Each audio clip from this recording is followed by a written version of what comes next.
Uṣool Al-Ḥadeeth, The Methodology of Hadith Evaluation, by Dr. Abu Ameenah Bilal Phillips.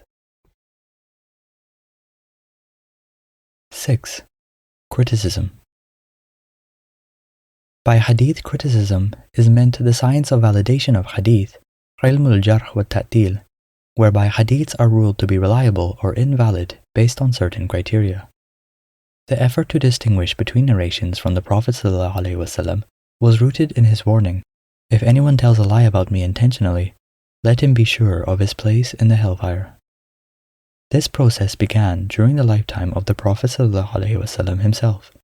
However, at this stage, it meant no more than going to the Prophet ﷺ and verifying something he was reported to have said. Imam ibn Thalaba came to the Prophet ﷺ on one occasion and asked, "Muhammad, your messenger came to us and told us so and so." The Prophet ﷺ replied, "He told you the truth." A similar form of investigation or verification was reported to have been carried out by Ali, Ubay ibn Ka'b, Abdullah ibn Amr, Umar, Zainab, wife of Ibn Mas'ud, and others. Although the process of asking the Prophet ﷺ ceased with his death, the first caliph, Abu Bakr, Umar, and Ali, as well as other companions like Aisha and Ibn Umar, continued these efforts of Hadith criticism. With the turmoil which came at the end of Caliph Uthman's reign and throughout the rule of Caliph Ali, scholars among the students of the companions became very strict in the transmission of Hadiths. Scholars among the students of the companions continued the Hadith criticism efforts, like Sa'id ibn al-Musayyib, D93 AH, Salim ibn Abdullah ibn Umar, D106 AH, Ali ibn Hussein ibn Ali, D93 AH, and Urwa ibn Zubair, D94 AH. Among their students in the 2nd century after the Hijrah, 3 scholars stood out in the reign of Medina: Az-Zuhri, D124 AH, Yahya ibn Sa'id, and Hisham ibn Urwa. During the periods of the 2nd and 3rd centuries, scholars became noted for their extensive travels in the search for Hadith narrations. So much so that the Baghdadi scholar Yahya ibn Ma'in, D233 AH, said, "There are 4 kinds of people who never became mature during their life. Among them is he who writes down Hadiths in his own town and never makes a journey for this purpose." The basic method of criticism employed by Hadith scholars was according to Ibn al-Mubarak's 118 to 181 AH statement.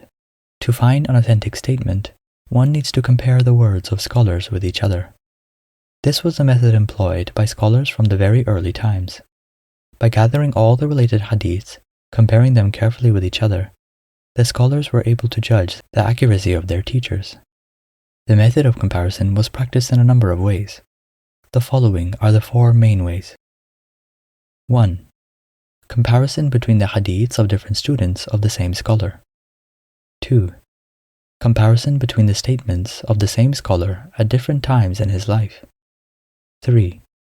Comparison between oral transmission of the scholar and written texts. 4. Comparison between a narrated hadith and its related Quranic texts. 1. Comparison between different students.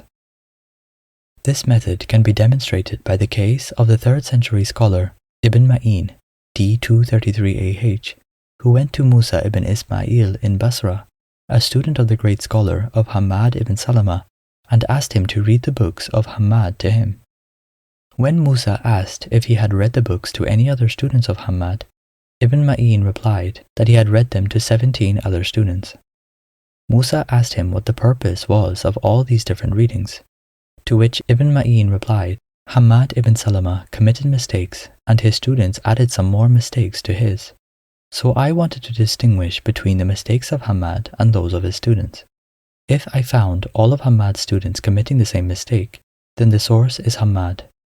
If I found the majority saying one thing and a single student contradicting them, the mistake was that of the student." Ibn Ma'in was not only able to distinguish between the mistakes of the teacher and his students, but he was also able to grade the students according to their relative levels of accuracy. Ibn Ma'in was not the first to use this method. It existed from the time of Caliph Abu Bakr. For example, when a grandmother came to him asking about her share of the inheritance of her grandson, he replied, "I have not found a share for you in Allah's book, and I don't know that the Prophet ﷺ fixed a share for such a case." When he asked the other companions about it, Al-Mughira said that the Prophet ﷺ gave the grandmother a sixth. Abu Bakr then asked if anyone could confirm his statement, and Muhammad ibn Maslaba al-Ansari stood up and repeated Al-Mughira's statement. Caliph Abu Bakr then gave her a sixth. On one occasion, Abu Musa al-Ash'ari went to visit Umar and called out greetings to him 3 times. When he did not hear any response, he left. Umar then called him and asked him what prevented him from entering the house. He replied that he heard the Prophet ﷺ say, "When any one of you asks permission to enter 3 times, and it isn't granted, he should go away." Umar then demanded that he prove that this statement was correct, otherwise he would punish him. So Abu Musa brought a witness who confirmed it. Umar then informed him that he did not doubt the authenticity of his report, but was only concerned that people be very careful in what they transmit from the Prophet ﷺ. When Abdullah ibn Umar questioned Abu Hurairah's narration of the Prophet, "Whoever attends the funeral until the funeral prayer receives 1 qirat of reward, but whoever attends the funeral until the burial receives 2 qirats," he took him by the hand to Aisha, who confirmed the accuracy of his narration. This method was continued by the students of the companions like Ibn Abi Mulaika, Az-Zuhri, and Shu'bah, etc. An example of this method used by Muslim ibn al-Hajjaj, student of al-Bukhari. It is reported that Ibn Abbas spent a night in the apartment of his aunt, Maymunah, wife of the Prophet ﷺ. During the night, the Prophet ﷺ got up, made wudu, and began to pray. Ibn Abbas did the same, and stood on the Prophet's left side. The Prophet ﷺ shifted him from his left to his right side. The Hadith scholar Yazid ibn Abi Zinad narrated this incident from Qurayb, from Ibn Abbas, stating that Ibn Abbas stood on the right side of the Prophet ﷺ and he shifted him to his left. Imam Muslim gathered all of the narrations of Yazid's colleagues who studied under Qurayb with him and found that they unanimously agreed that Ibn Abbas first stood on the left of the Prophet ﷺ and was shifted to his right. Then he gathered all the narrations of Qurayb's colleagues who studied under Ibn Abbas and found that they also unanimously agreed that Ibn Abbas first stood on the left and was shifted to the Prophet's right. This was sufficient to prove Yazid's mistake. However, Imam Muslim did not stop there. He further gathered all the narrations of other companions who prayed alone with the Prophet ﷺ, showing that they too prayed on his right side. Consequently, he not only proved Yazid's mistake, but also confirmed that the correct method to stand was on the right. 2. Comparison between a scholar's statements. On one occasion, Aisha asked her nephew, Urwa, to collect some hadiths from Abdullah ibn Amr, since he had learned a lot from the Prophet ﷺ. When Urwa returned and related what he had heard from Abdullah, Aisha had doubts about a hadith describing how knowledge would be taken away from the earth. A year or so later, she requested Urwa to go back to Abdullah and collect some more hadiths, and to ask him in particular about the hadith concerning the removal of knowledge from the earth. When he returned, he narrated the hadiths, including the one on the removal of knowledge. Aisha then said, "I believe he must be correct, because he has neither added anything to it, nor deleted anything from it." 3. Comparison between memory and texts. On one occasion, when Muhammad ibn Muslim and Al-Fadl ibn Abbad were studying hadiths with Abu Zur'a, Muhammad and Al-Fadl disagreed on the wording of a particular hadith, so they asked Abu Zur'a to judge between them. He referred to his books and found the hadith in question, and confirmed that Muhammad was mistaken. On another occasion, Abdurrahman ibn Umar narrated a hadith from Abu Hurairah concerning the delay of the Dhuhr prayer in summer. Abu Zur'a stated that it was incorrect. When Abdurrahman returned to his hometown and checked his books, he found that he was in error. He then wrote to Abu Zur'a, acknowledging his mistake, and asked him to inform his colleagues and students of his mistake, as shame is much better than the hellfire. 4. Comparison between Hadith and Qur'an. Umar ibn al-Khattab used this method in rejecting Fatima bint Qays's claim concerning maintenance for divorced women. Fatima reported that Abu Amr ibn Hafs divorced her irrevocably when he was away from home, and he sent his representative to her with some barley. She was displeased with his offer, and when he told her that she had no claim on him, she went to the Messenger of Allah ﷺ and complained. He replied, "There is no maintenance due to you from him." He then instructed her to spend the iddah in Shuraik's house. When Ash-Sha'bi narrated Fatima's hadith in the Grand Mosque, Al-Aswad ibn Yazid, who was sitting nearby, picked up some pebbles and threw them in Ash-Sha'bi's direction, saying, "Woe be to you! How can you narrate that when Umar said, 'We cannot abandon the Book of Allah and the Sunnah of the Messenger ﷺ for the words of a single woman?' We don't know whether she remembered or forgot. There is maintenance and lodging for the irrevocably divorced woman. Allah, the Exalted and Majestic, said, 'Do not expel them from their homes, nor should they themselves leave, unless they have committed clear indecency.' Surah At-Talaq 65:1. This method was also applied by Aisha in several cases. Rational criticism of Hadith. The previously mentioned methods of comparison all involve rational thinking. Reasoning was used by the Hadith scholars in criticizing both the texts and chains of narrators of Hadiths. It cannot be said that authentication was without rational analysis. However, rational criticism does have its limits. As Ali ibn Abi Talib had said, "If the religion were based purely on human logic and reason, the bottom of the sock has more right to be wiped than the top. However, I saw the Messenger of Allah wipe the top and not the bottom." The criticisms of modernist Muslims tend to be based on rational arguments. For example, the hadith concerning the leadership of women is criticized based on the perceived inherent equality of men and women. Similarly, Dr. Maurice Bucaille, in the end of his excellent work, The Qur'an, the Bible, and Modern Science, argues that the hadith of the fly must be false, because modern science only know of disease coming from flies. Were the same arguments used concerning the prohibition of sleeping on the stomach due to medical arguments prior to the 70s, they would have all been proven wrong by medical knowledge of the past 2 decades. Era classification of narrators. Scholars of Hadith, in the early stages of the development of the Hadith sciences, classified the narrators and collectors of Hadiths into various categories. One of these categories is the era category, that is based on the period in which the narrators and collectors lived, as well as the degree to which they were in touch with the renowned scholars of their time. The purpose of this classification was to facilitate research into the continuity of the chain of narrators. The following is a list of the levels of narration as compiled by the eminent Muhaddith Ibn Hajar al-Asqalani in his work entitled Taqrib at-Tahdhib. Level Narrators Description. First, the Sahaba, e.g. Abu Huraira. Second, Major Tabi'un, e.g. Sa'id ibn al-Musayyib. Third, Medial Tabi'un, like Al-Hasan al-Basri and Ibn Sirin. Fourth, Lower Median Tabi'un. Their narrations of Hadith were mostly from Major Tabi'un and not the Sahaba, e.g. Az-Zuhri and Qatada. Fifth, Minor Tabi'un. Those who met only 1 or 2 of the Sahaba, but were not recorded as having narrated anything from them, e.g. Al-A'mash and Abu Hanifa.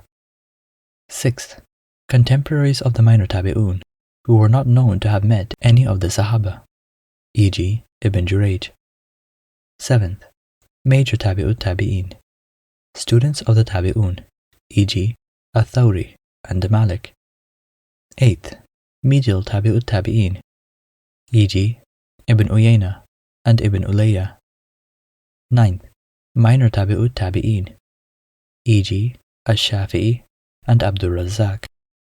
10th, Major narrators from the Tabi'ut Tabi'in, those who never even met any of the Tabi'un, e.g.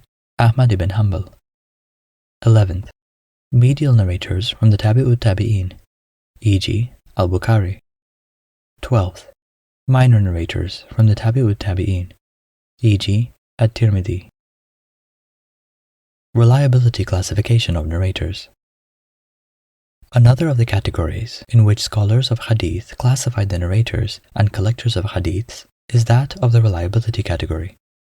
This category was based on the relative reliability of the narrators with respect to their retentive powers, their moral character, their political affiliations, their fame or lack of it, and their philosophical leanings. In this category, the narrators are placed in classes of descending order, and certain terms are used to indicate those who belong to the class. Class, description, terminology. First, the companions of the Prophet ﷺ. Sahabi, Sahabiya, Lahu Suhba. Second, highly praised narrators due to their impeccable memories. Thiqa Thiqa, Thiqa Hafidh, or Awthaq al-Nas. Third, generally reliable narrators. Thiqa, Mutqin, Thabt, or Adal. Fourth, truthful narrators whose reliability is slightly tainted because of occasional mistakes. Saduq, La Basbih, or Laysa Bihi Bas. Fifth, truthful narrators known to make mistakes due to poor memories, senility, misinterpretations, or the like. Also included in this group are those accused of any of the following forms of bid'ah: Tashayyu', Qadr, Nasb, Irja', or Tajahhum. Saduq yukhti, Yahim Sayyil Hifz, Lahu Awham, or Taghayyaru bi Akhirah. Sixth, a narrator of only a few hadiths whose rejected hadiths are not due to defects found in him. His hadiths should be checked out. Maqbool, stroke Maqboola. Seventh, one from whom more than one narrator has reported hadiths, but he has not been classified as thiqa. Mastur, or Majhul al-Hal. Eighth, a narrator who has been criticized of being unreliable. Da'if. Ninth, a narrator from whom only one other narrator has reported hadiths, and he or she is not considered thiqa. Majul. 10th, an unreliable narrator in the opinion of all. Matruk, Saqit, Matruk al-Hadith, or Wahim al-Hadith. 11th, one accused of lies. Uttuhima bil-Kadhib. 12th, one who is classified as a liar or fabricator. Kadhab, or Wadda'. A Hadith research example.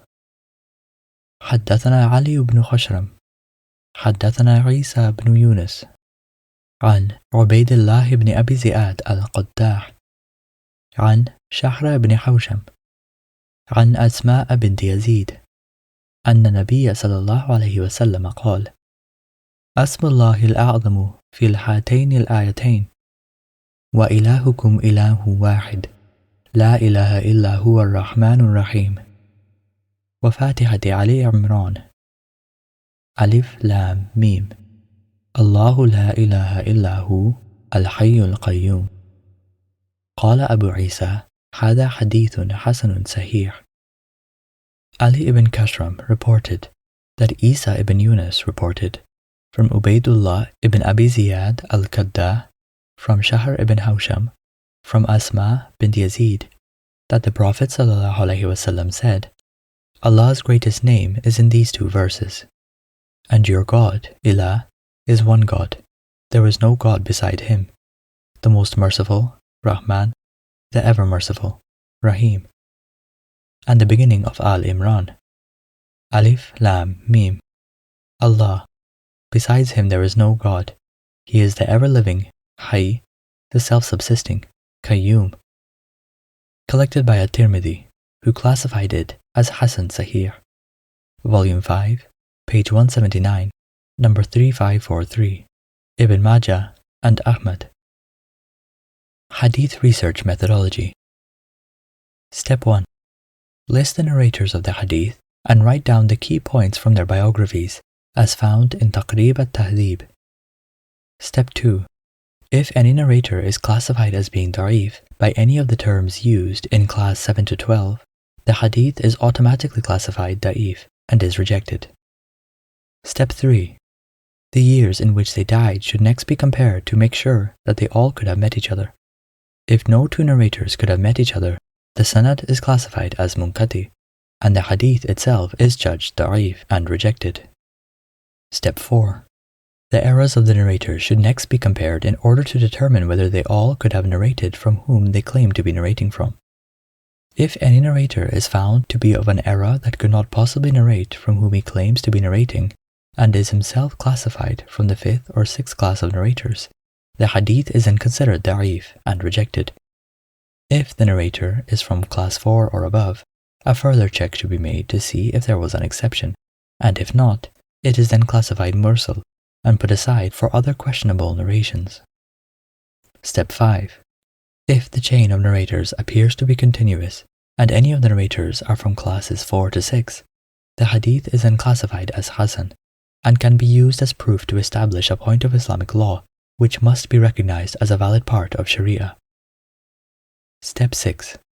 If the chains of narrators are all from classes 1 to 3, the hadith is then classified as sahih, and is given precedence over any hadith hasan which contradicts it. Step 7. Check for other narrations of the hadith and research its chain as a possible support to elevate the hadith from da'if to hasan li ghayri, or from hasan li dhati to sahih li dhati. See Appendix I for the pages from Taqrib al-Tahdhib relevant to this hadith.